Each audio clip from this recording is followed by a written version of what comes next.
Created by former Descent developers, Overload is a self-confessed spiritual sequel to the old games from the 1990s, and it's been created by the ironically named Revival Productions. Compared to other FPS games at the time, Descent was unique in the way that it allowed the player to move in practically any direction, allowing for a much greater amount of mobility, but the catch was that enemies could do the same thing, making the gameplay a lot more challenging. And Overload's done its best to keep this gameplay intact, and in a similar vein, you're playing as a pilot working for the Kronos Frontier, going from planet to planet, exploring mines and other facilities to put hostile robots called operators out of commission. To complete the level, you find and destroy the reactor before escaping the area as everything around you blows the hell up.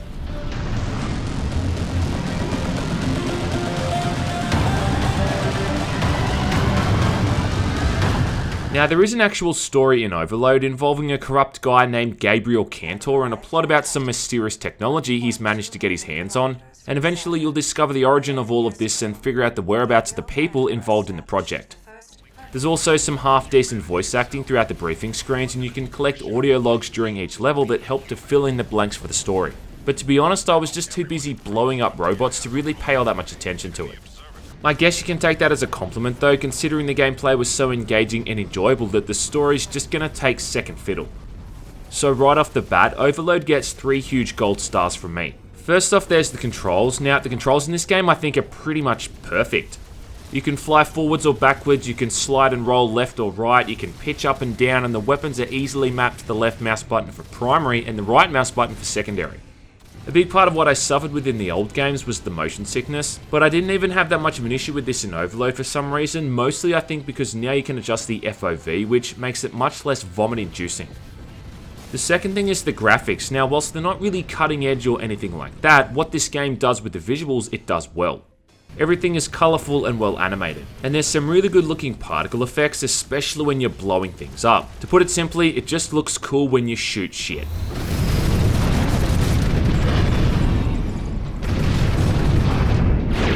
When you're taking on like half a dozen operators at once, firing missiles and lasers as you dart around, it just looks amazing. And I don't think I could ever get sick of how appealing the combat looks in this game. It's just gorgeous.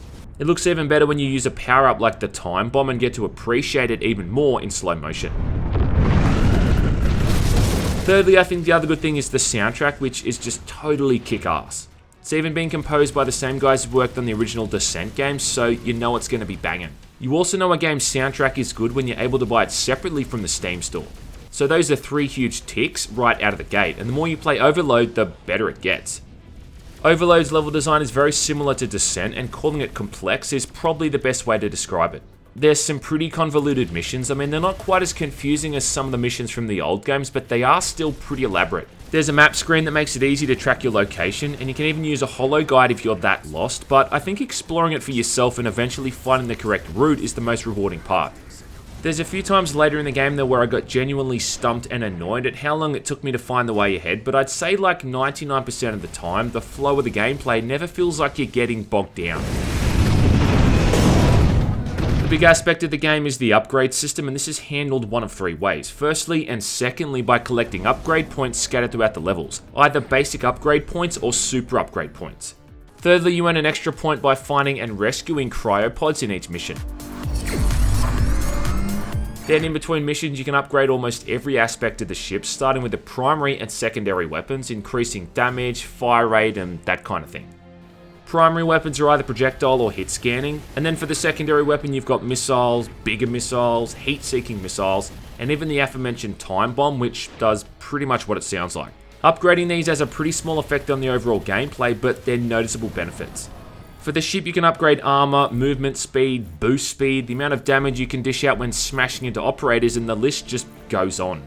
Once you've upgraded something with a basic upgrade point, you often then have to max it out with the super upgrade points, choosing one of 2 specialties as well.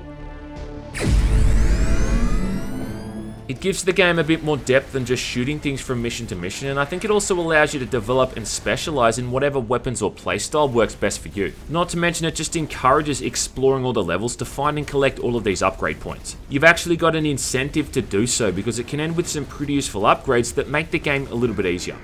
I found myself upgrading the Cyclone Laser and the Flak, which is like a short-range, fast-firing minigun kind of weapon. Though like I said, there's not really any right or wrong upgrade to go with, and eventually you'll probably upgrade everything anyway. Don't for a second though think this game is a cakewalk. Anyone who's played the original Descent games I think will agree that those games will kick your goddamn ass. Not just for the fact that you've got 6 degrees of movement to worry about, but the operators are pretty intelligent too. And this has been brought across in Overload too, and you'll notice that operators don't ever really sit in one place. They're frequently moving around to make it trickier to kill them, and you'll even see some types actively avoiding what you're shooting at them. Like dodging quickly to avoid an incoming missile, or in some cases they'll retreat entirely, but keep firing back at you at the same time. It's actually kind of scary sometimes how quickly your armor can be taken down by these pricks. I feel like I'm pulling the face that Doom guy pulls, you know, the one he pulls where he takes a huge amount of damage in one hit, and how fitting it is. Some of them can be borderline bullet spongy at times, but generally the amount of health they seem to have is relative to their size, so the smaller ones are easy to kill, but the bigger types are slower and can take more of a beating. In the later missions though, it often becomes less about your mobility and movement as it just comes down to fast reflexes. Even with a fully upgraded ship speed, which lets you zip around all over the place pretty damn quickly, there's just so many times where I'm just getting absolutely battered and taking constant damage even though I'm sliding left or right at breakneck speeds.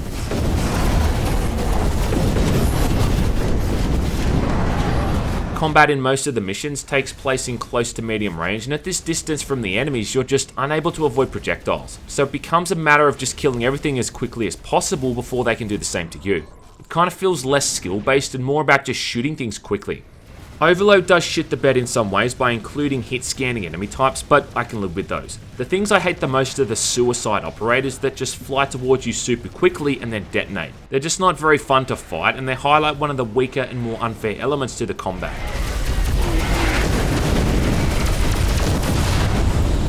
It's all highlighted the best during these lockdown moments, where you're in some kind of small room without all that much space to maneuver, and operators are just going to spawn in at random pretty much from all directions, and there's no kind of rhyme or reason to it, you just get blasted from every single angle. I think there's some issues around the amount of damage it takes to destroy certain things too, and a prime example of this being when you've got to blow up the reactors to end the level. For starters, during these moments, you're often dealing with 2 operator fabricators, which are machines that can spawn in an infinite amount of enemies, and these fabricators are often protected by shields. You've got to take out 2 smaller generators which are powering a shield that's protecting the main reactor, before then blowing up the reactor itself, something which alone takes an insane amount of punishment and most of your secondary weapons. And this is all whilst dealing with never-ending spawns of operators coming from all sides. It feels really unfair at times and quite often just total horse shit. Often they do put a sneaky power-up nearby, like an invulnerability or a cloak power-up, which does help, but this isn't the case every time. Let me just say, make sure you save your game before entering these rooms. Maybe it might be different on lower difficulties though. The first time I played this, I played it on Hotshot, which I guess is like the game's medium difficulty mode. Above that, you've got Ace, Insane, and then Insane Plus, which removes the ability to save your game, which is something I shudder to think about. Hotshot starts off pretty easy, but is suitably challenging by the end of the game. It's just a shame that there's the odd occasions here and there where the difficulty doesn't feel genuinely challenging like it does the majority of the time.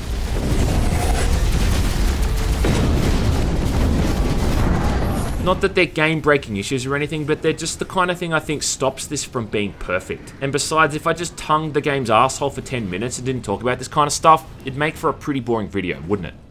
All up, Overload has about 16 or so levels, with every 5 levels ending in a boss fight. All up, getting through the campaign for the first time took me about 6 hours. Then you can do it again in New Game Plus mode to collect all the achievements and the ship upgrades. Aside from that, there's a challenge mode, which is basically just a bunch of survival maps as you hold out in a small area, killing as many operators as possible. This is fun enough, I guess, though it suffers from the same issues as the campaign does with the balancing of certain enemies, and the smaller map design is both a benefit and a hindrance.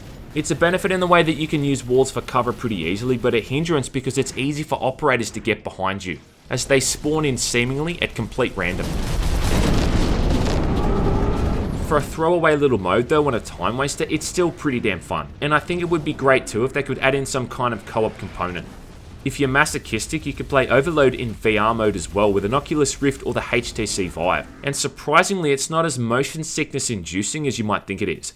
But it does feel very gimmicky, and playing it traditionally with a mouse and a keyboard is just more enjoyable. But at least it gives us VR owners something new to play aside from girlfriend simulators. I think one of the big downsides to Overload is that it's not really aimed at new players, and it's really intended for people who played the original Descent games. None of that is more obvious than the multiplayer community, made up of people who all still play the original games and hop into the multiplayer mode, and these people are gonna tear you in your asshole. I think if you're playing this for the first time, never having played Descent before, you're probably gonna have a bad time with it. The controls are gonna be confusing, the combat can be downright crushing, and if it doesn't cause motion sickness, you're gonna get completely lost and stumped on where to go next, because of the complexity of the map design. I mean, I'm not saying gamers are idiots or anything, but Overload definitely demands more from the player than your standard FPS. And it's not like it's some kind of brutally difficult, unfair game, but it just can be pretty relentless at times. So if you end up buying it, which I do recommend, just expect a bit of a learning curve if you're not used to these kind of games. Overall though, I'd have no problems recommending this thing to pretty much anyone who's a fan of the shooting genre. The positives far outweigh the negatives, and whilst it might not be a perfect game, it sure does come close at times.